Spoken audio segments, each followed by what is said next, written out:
का बगिया के बुलबुल तू कार नहीं के चुलबुल नहीं तो पिंजड़ा में बंद करबो।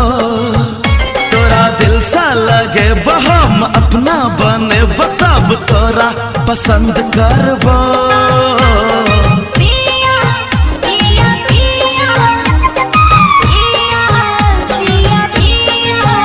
दिल का बगिया के बुलबुल तू कार नहीं के चुलबुल नहीं तो पिंजड़ा में बंद करबो।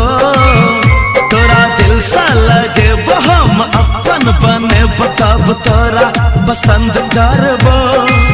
जान हम मर तो